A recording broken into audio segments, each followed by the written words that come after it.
Hello and welcome back to the channel. If you're new here, I'm Sonia and I'm really glad you're here. If you've watched this channel very long, you know I almost always recommend loose leaf tea over what you'll find in tea bags.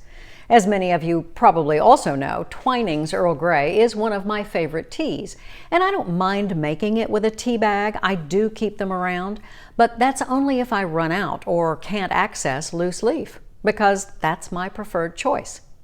You might have heard one argument against using tea in bags, claiming it's made up of tea sweepings from the manufacturer's floor. I've heard that for years. It's not true. That's just an old myth. But what is true is that tea in bags is usually made up of tea that is lower grade. Now that doesn't mean it's a bad quality. The grade is more about the condition of the tea that's used. I know it can get confusing, but let's look at a comparison of what's loose leaf and what's in the bag. And to be fair, I will use the same type of tea from the same company. In this case, Twinings. So first, let's open up the tea bag and see what we have. Each bag should hold enough for 1 cup of tea.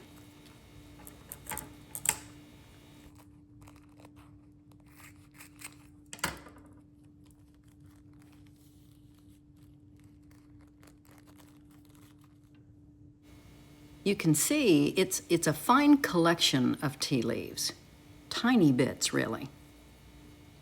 Now for a look at a teaspoon of the same tea, but loose leaf from the canister. You can immediately see a difference. The tea leaves are bigger and thicker in the loose leaf tea. There's just more substance. Tea in bags is usually made from a different process, known as CTC, that is, cut, tear, and curl. According to experts, it creates a larger surface area that brews faster, something usually important to people relying on the convenience of a tea bag. But it sacrifices some of the flavor. Alternatively, loose leaf usually contains the whole tea leaf and ends up giving a richer, more complete flavor. So if flavor is really important to you, especially if you're entertaining guests for an afternoon tea, I would strongly encourage you to seek out a good loose leaf tea. And when I say good, I really mean one you like. Now I know that's easier said than done sometimes. Finding loose leaf tea, good or bad, can be a challenge. Not all stores carry it, and what they do carry might not be what you like. Or how do you know what you like if you don't have enough variety to try? Well, that's why I'm here today. When a New York distributor asked me to try some of their Chinese teas that have very interesting names and flavor notes, I decided it would be fun for us to do it together. I don't do a lot of tea tasting on this channel. Taste is a completely personal thing, and there are so many different kinds, blends, origins. I mean, you like what you like, and no one's taste buds are the same. I get that. And as I've said, I'm an Earl Grey girl with sweetener and milk. That's my go-to. But if I can give you an idea of something different and new, something out of the comfort zone, broadening your taste range a bit, I want to do that for you. And myself. I like to see what's out there too. So first up is this one. By the way, I will say that I have tried each of these teas once after they arrived. So that's why the package is already open. And in fact, I put them in these little clear containers so it's easier to see and easier for me to get out when the time comes. But I just wanted to give myself a chance to mull over and think about the flavor before I brought it to you. But I wanted my second cup to be with you for a fresh interpretation. Now this first one, forgive my pronunciation, but I think it's Yuanan. Not sure about that. I think that's close. Golden Snail Loose Leaf Black Tea. The snail name comes from the way the tea leaves are rolled like little snails. Let me show you that. There we go. Okay, see how this looks? I like cute little snails.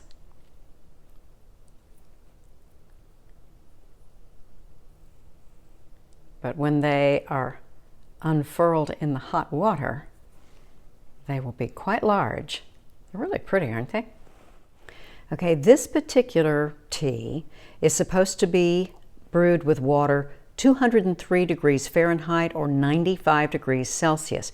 Now, I've got a variety of degrees on this kettle, but none of them are exactly right. So what I'm going to do is I'm just going to boil it, and then I'm going to let it sit for just a few minutes to kind of cool down before pouring the water over the tea. Okay, I have pre-warmed my teapot, and I've let my boiled water sit here for just a minute to cool down. I have to say, this is a very light aroma. Put a couple of nice spoonfuls in there.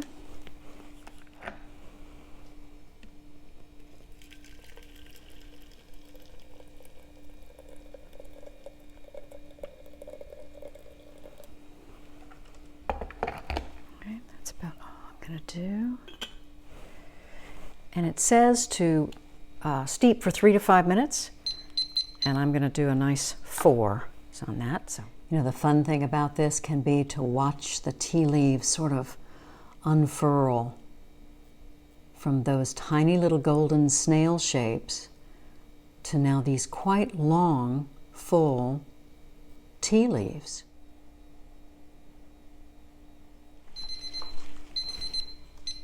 All right, let's give it a try. I think I am going to stir that just a little bit.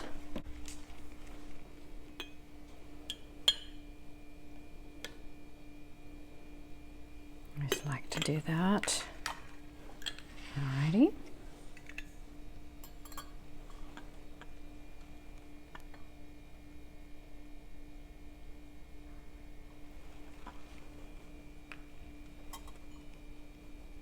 Oh, that's pretty.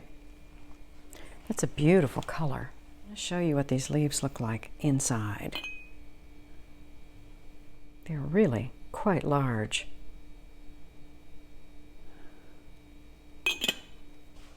Okay, let's give it a try. First, I want to just smell it a little bit. It has a really nice, light, kind of a malty aroma. It is just a straight black tea. It's not flavored with anything. It's just a black tea. Okay, let's try.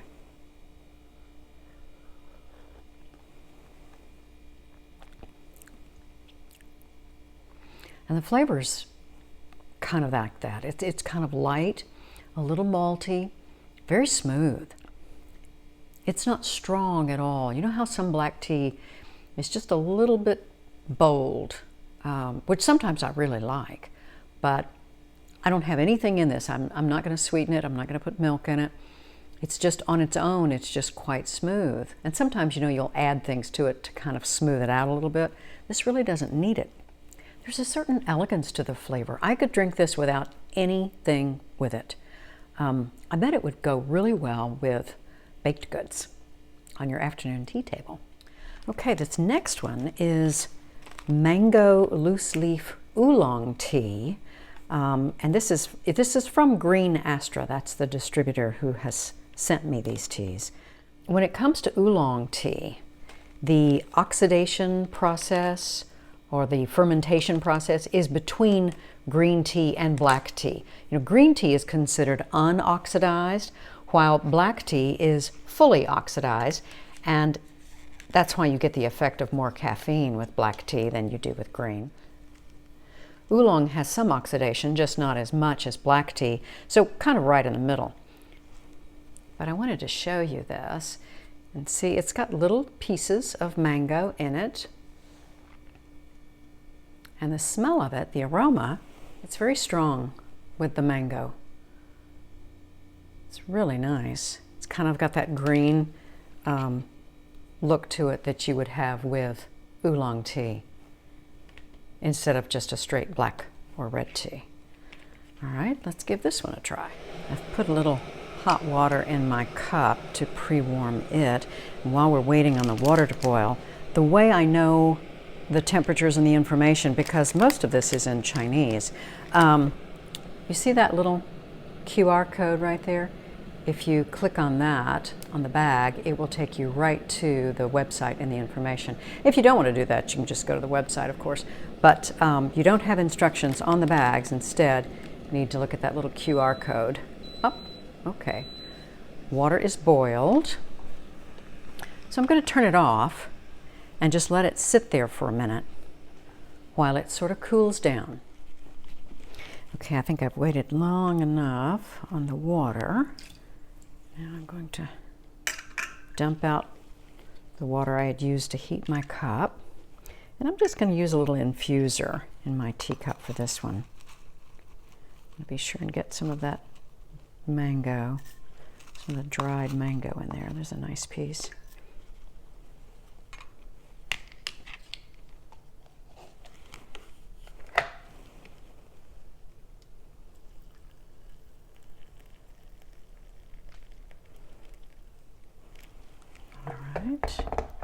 And then I'm going to let it steep for 3 to 5 minutes.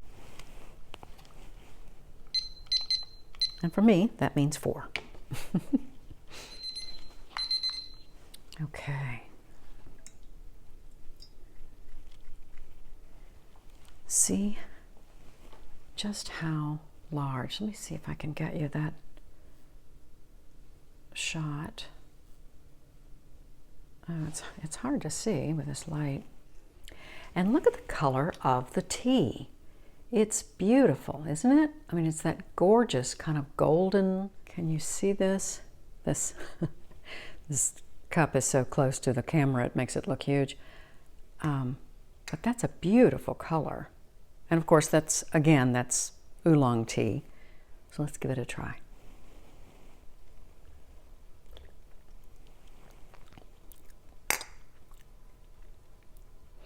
That's really nice. I get the mango. I get the mango quite strongly. You don't smell it so much after it's brewed like this, after it's steeped. You don't smell the mango like you did, like I did when I opened up the container. But tasting it, you definitely taste the mango.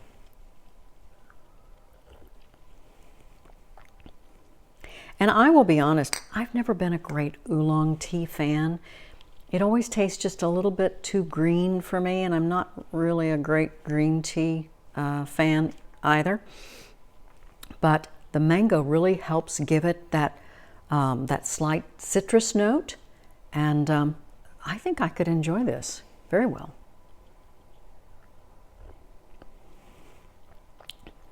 You know, I bet something like this would go really, really well with chocolate. Okay, sticking with oolong tea a little bit longer. This one is coconut loose leaf oolong tea. And when I opened this package, I was like, oh my goodness, that's a nice, strong coconut aroma. And of course, now I've had it in this container. When I open it, oh, that's nice. That has a really nice, strong coconut aroma. And I want to show it to you. I want you to see this. Can you see? Those are coconut pieces. And this isn't just flavorings that they've added. This is the real thing. So let's give this a try. So just like the mango oolong, this is the same water temperature, 194 degrees Fahrenheit, 90 degrees centigrade or Celsius, and steeping it also for 3 to 5 minutes. So again, I just brought my water to boil and then let it sit for about 1.5 minutes. Now let that steep for 4 minutes and give it a try.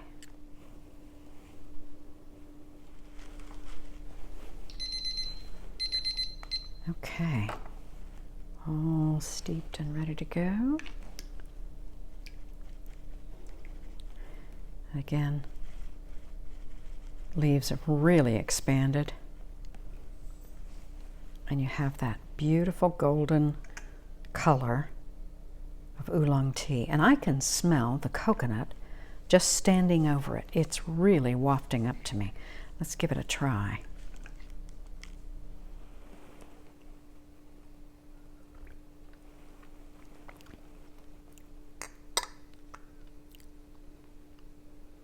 That's very nice. It's a stronger flavoring than the mango. The coconut is stronger than the mango, and I really like that. Because of course, for me, it's canceling out the green of the oolong a little bit.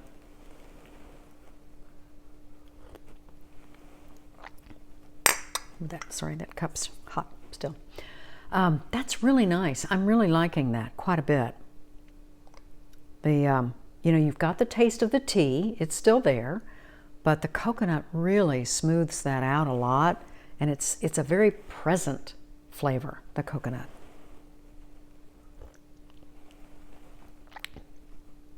Again, that would be really nice with anything on the tea table, I think, especially the baked goods.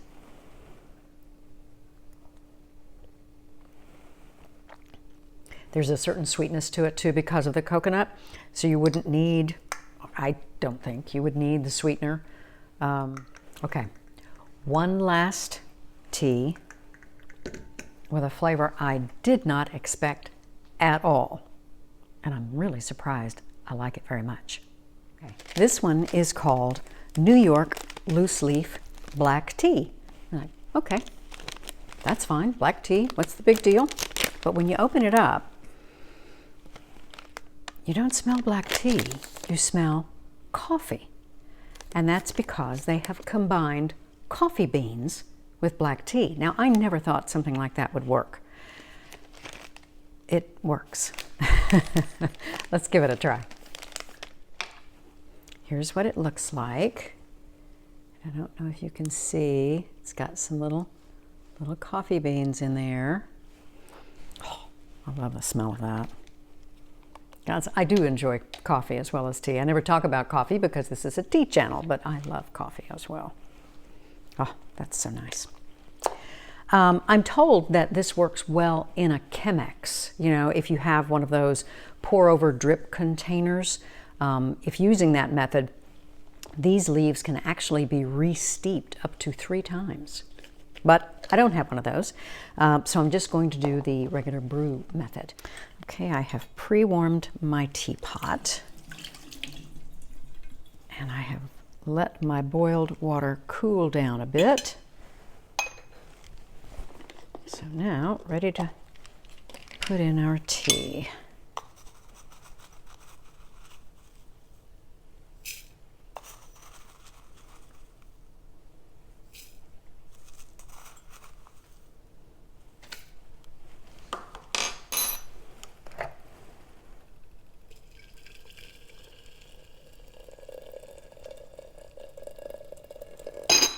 Oops. All right. Let's let that steep for 4 minutes.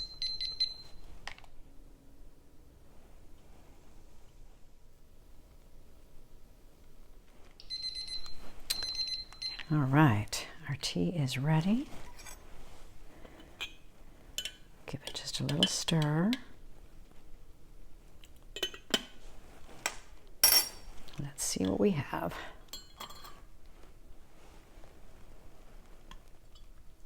It's a very nice aroma.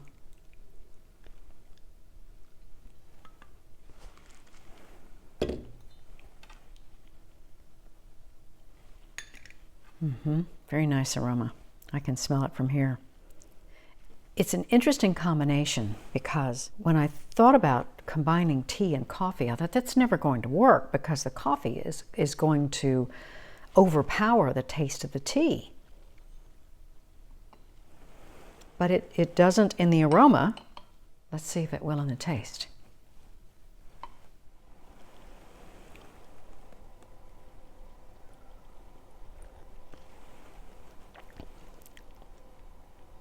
Boy, that's really nice. I like that a lot.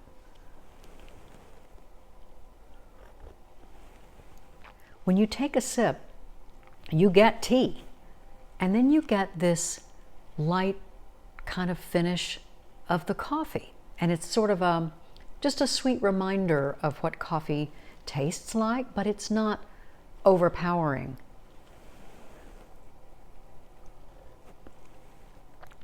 It has kind of a malty flavor to it. It's very smooth. This might be a good alternative to morning coffee. I know that's sacrilegious for those who really swear by coffee in the morning, but this is good. There's nothing too strong about it, and I could easily drink that without any kind of sweetener, although it would probably be nice with that too, sweetener, milk, whatever you wanted to add, but I don't think you'd have to add anything. It's really very nice. Now, if any of these teas interest you, or you want to explore others on their website, I'll put a link in the description box. And although the Green Astra Corporation is not sponsoring this video, I do have a coupon code for 12% off their products. I'll put a link in the description box as well for that. Just use my name, Sonya, S-O-N-Y-A, for the discount. If they're running any other specials or discounts, I understand the coupon code can be used in addition to that, so that's also a plus. I do have to apologize to my viewers outside the U.S. because, as it turns out, Green Astra does not currently ship outside the country. Perhaps they will in the future. But I would still encourage anyone to consider expanding your tea experience from tea bags to loose leaf tea. I know it's undoubtedly, at least here in the U.S., easier to find a larger variety of tea in bags. But I would invite you to give loose leaf tea a try. And it doesn't have to be these. These teas are from China, where it all started, but there are Indian teas, teas grown in Sri Lanka, Kenya, and even tea grown in the UK.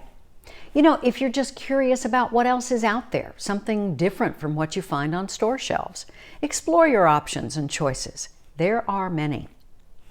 And here's a thought.